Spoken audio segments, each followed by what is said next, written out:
താറാവിനെ കോഴിയെ വളർത്തുകയാണെങ്കിൽ നമുക്ക് ചെറിയ സ്ഥലത്തും കോഴിയെ താറാവിനെ വളർത്താൻ പറ്റും. നേരത്തെ എനിക്ക് 100 കോഴി ഉണ്ടായിരുന്നു.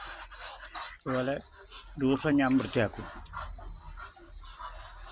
അങ്ങനെ നമ്മൾ ഇതുപോലെ ദിവസവും വൃത്തിയാക്കി കഴിഞ്ഞ് കഴിഞ്ഞാൽ കോഴിയും താറാവിനെ നമുക്ക് വളർത്തി ചെറിയൊരു ആദായം എടുക്കാൻ പറ്റും.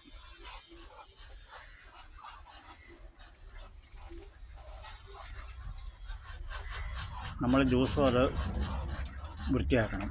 ആഴ്ചയിൽ ഒരിക്കൽ വൃത്തിയാക്കാൻ പോയി കഴിഞ്ഞാൽ സ്മെല്ലടിക്കും. ദിവസവും രാവിലെ വൃത്തിയാക്കുക. വെള്ളം തുറസായ സ്ഥലത്ത് വിടാതെ കൊണ്ട് ചെറിയൊരു കുഴി എടുത്തിട്ട് ആ കുഴിയിൽ താന്നു പോകത്തക്ക രീതിയിൽ വെള്ളം ഒഴുക്കി വിടുക. ദിവസം 2-3 നേരം വെള്ളം മാറേണ്ടി വരും. കൂടുതലും വെള്ളത്തിൽ കുഴയണം. കോഴിയെ വളർത്തുമ്പോൾ നമുക്ക് വെള്ളത്തിൻ്റെ കെട്ടി നിർത്തേണ്ട ആവശ്യമില്ല. വെള്ളം ടാങ്ക് കെട്ടി നിർത്തേണ്ട ആവശ്യമില്ല. കോഴിയെ വളർത്തുമ്പോൾ ചെറിയൊരു പാത്രത്തിൽ വെള്ളം വെച്ചാൽ മതി. ഇതുപോലെ അറക്കപ്പൊടി വാങ്ങിച്ച് ഇട്ട് കഴിഞ്ഞാൽ കോഴിയെ വളർത്തുകയാണെങ്കിൽ നമുക്ക്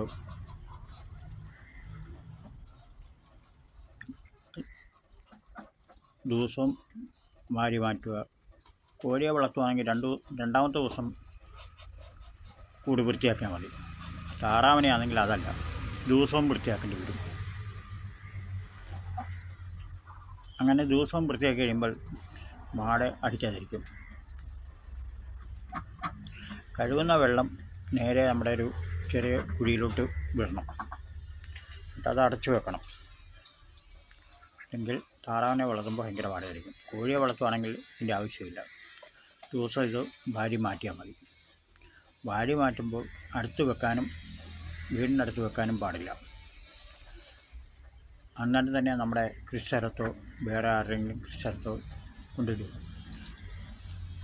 കൃഷി സ്ഥലത്ത് കൊണ്ടിടുമ്പോൾ നമുക്ക് സ്ഥലമുണ്ടെങ്കിൽ അവിടെ കൂട്ടിയിട്ട് കഴിഞ്ഞാൽ മണ്ടയിൽ ടാർപ്പ വിരിച്ചിട്ട് കഴിഞ്ഞാൽ കുറച്ച് നാൾ വരുമ്പോൾ അത് പൊടി വരുമ്പോൾ ചാരവും എല്ലാം കൂടെ മിക്സ് ചെയ്ത് വളമായിട്ട് കൊടുക്കാനും പറ്റും.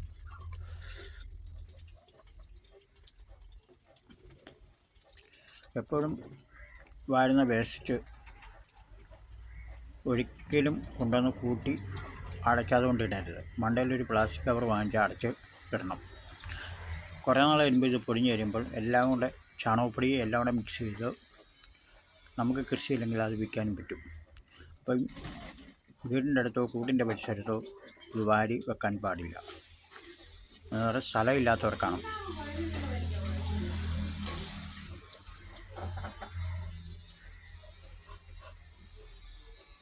ഞാൻ ദിവസവും ഇവിടെ വൃത്തിയാക്കുന്നുണ്ട്. ദിവസവും വെള്ളം 2-3 തവണ മാറ്റുന്നുണ്ട്.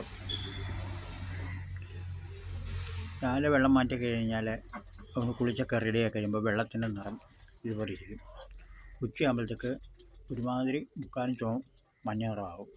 അപ്പോൾ വെള്ളം മാറ്റണം. വെള്ളം മാറ്റിയാലേ വാടയായിരിക്കും. പിന്നെ വൈകിട്ട് മാറ്റണം.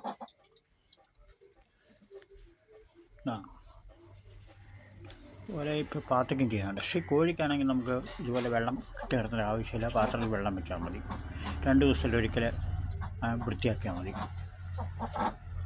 ഇപ്പോൾ ദിവസം ഒരാഴ്ച കറക്കപ്പൊടി വീതം ചിലവാകും. അതുപോലെ കൂടിൻ്റെ പരിസരവും വൃത്തിയാക്കണം. ഇതുപോലെ വല വാങ്ങിച്ച് കെട്ടിയാൽ മതി. വല വാങ്ങിച്ച് കെട്ടി,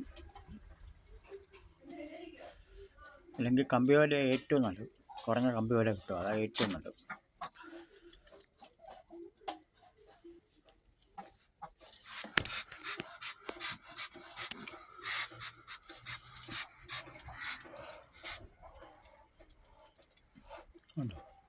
ഇപ്പോൾ ഈ വെള്ളം പാത്രക്കുള്ള വെള്ളമാണ്, തെളിഞ്ഞ് കിടക്കുക. ഇപ്പോൾ ഒഴിച്ച് മാറ്റിയതാണ്. ഒരു ഉച്ചയാകുമ്പോഴത്തേക്ക് ഇത് മാറ്റണം.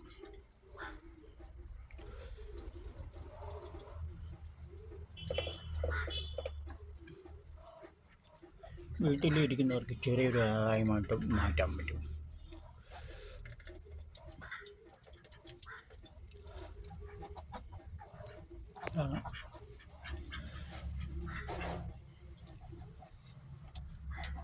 കോഴിയെ വളർത്തുമ്പോൾ ഇത്രയും കഷ്ടപ്പാടൊന്നുമില്ല. അത് ദിവസം അത് ക്ലീൻ ചെയ്യേണ്ട കാര്യമില്ല. രണ്ടാമത്തെ ദിവസം വൃത്തിയാക്കിയാൽ മതി. അതുപോലെ ചള്ള ആവത്തുമില്ല. പിന്നെ തീറ്റയ്ക്ക് നമുക്ക് ചെയ്യേണ്ട കാര്യം എന്ന് പറഞ്ഞാൽ അടുത്തുള്ള ഏതെങ്കിലും ഒരു ഹോട്ടലിൽ നിന്നോ പാത്രം വെക്കുകയോ വൈകിട്ട് പോയി എടുത്തിട്ട് വരിക. പിന്നെ അടുത്തുള്ള വീടുകളിലൊക്കെ വേസ്റ്റ് അത് സംഘടിപ്പിക്കുക. പിന്നെ വീട്ടിൽ ഇതുപോലെ ഗോതമ്പോ അരിയോ ഉണ്ടെങ്കിൽ ഇട്ട് കൊടുക്കുക. അരി ഉണ്ടെങ്കിൽ അത് വേവിച്ച് കൊടുക്കുക. അല്ല, ഒരു നേരത്തെ ആഹാരം നമ്മളെ കയ്യിൽ നിന്ന് ഇട്ട് കൊടുക്കേണ്ടി വരും.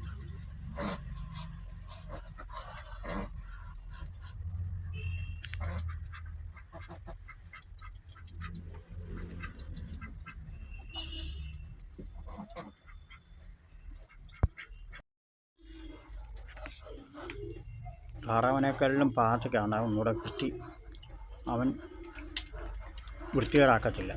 താറാവ് ഇടുന്ന അറക്കപ്പൊടി മൊത്തം അലമ്പാക്കി കളയും.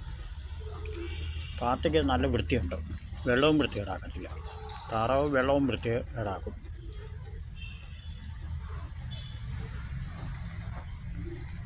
ഉണ്ടോ എന്ത് വൃത്തിയായിട്ടാണ് കിടക്കുന്നു. ഈ അറക്കപ്പൊടിയൊക്കെ നല്ല അടിപൊളിയായിട്ടാണ് കിടക്കുന്നു.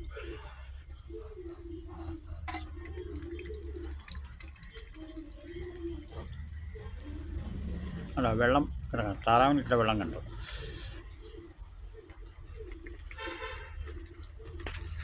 താറാവിന് പിന്നെ 2-3 കല്ലിങ്ങനെ വെച്ചിട്ട് ടാർപ്പ ഒഴിച്ച് മണ്ടയിലിട്ടാൽ മതി. എന്നിട്ട് വെള്ളം നിറച്ചിട്ട് കൊടുത്താൽ മതി.